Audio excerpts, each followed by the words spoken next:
Vous êtes tous les fruits du même arbre et les feuilles d'une seule branche, a dit Baha'u'llah.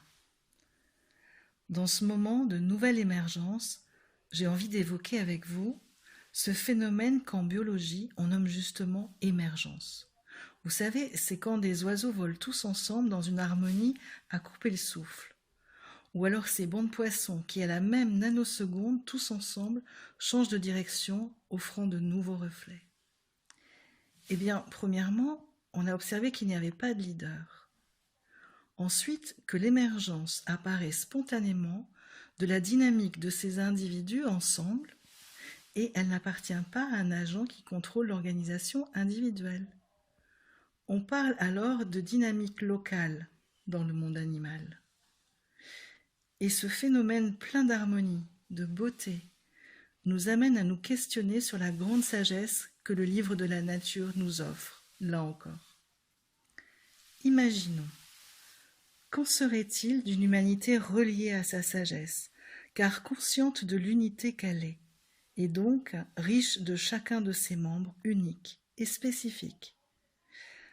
Baha'u'llah nous dit « La terre n'est qu'un seul pays, et tous les hommes en sont les citoyens. » Ainsi j'ai à cœur d'évoquer ce message divin qui a émergé dans les années 1844, porté par ce noble persan, Baha'u'llah. Message dont la finalité est de réaliser cette unité de conscience divinement inspirée, cette unité des peuples de la terre. Ne disait-il pas que le temps était venu de construire des oasis de paix ? Il est venu nous annoncer que chaque atome avait reçu un nouveau souffle. Chaque atome avait été régénéré. Qu'à ce moment-là, chaque atome avait reçu une nouvelle signature du divin. Pourquoi ? Parce que, pour l'humanité, le temps était venu.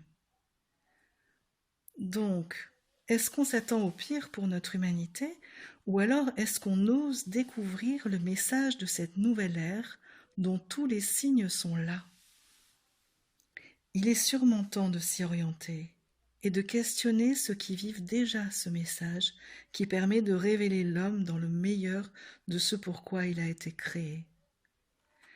Le fils de ce noble persan, Abdul-Baha, ce qui veut dire le serviteur, ainsi qu'il a souhaité s'appeler, c'est-à-dire serviteur de ce nouveau message, nous a laissé cette prière.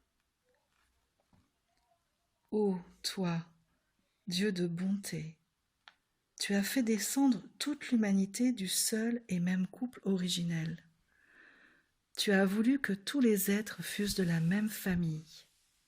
En ta sainte présence, ils sont tes serviteurs, et toute l'humanité s'abrite sous ton tabernacle. Tous se sont réunis à la table de ta générosité. Tous sont radieux sous la lumière de ta providence. Ô Dieu, tu es bon envers tous.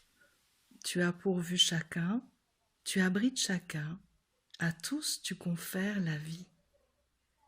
Tu les as tous dotés de facultés et de talents, et chacun d'eux est plongé dans l'océan de ta miséricorde. Ô toi, Seigneur bienfaisant, unis-les tous. Fais que les religions s'accordent, que les nations s'unifient, afin qu'ils soient comme les membres d'une seule espèce et comme les enfants d'une même patrie. Puissent-ils s'associer dans l'unité et la concorde. Ô Dieu, lève l'étendard du genre humain. Ô Dieu, établis la très grande paix. Cimente les cœurs ensemble. Ô Dieu, ô toi Père bienfaisant Dieu, réjouis les cœurs par le parfum de ton amour, fais briller les yeux par la lumière de ta direction, charme les oreilles par la mélodie de ta parole et abrite-nous dans le refuge de ta providence. Tu es le fort, le puissant, le clément. Tu es celui qui est indulgent pour les faiblesses des hommes.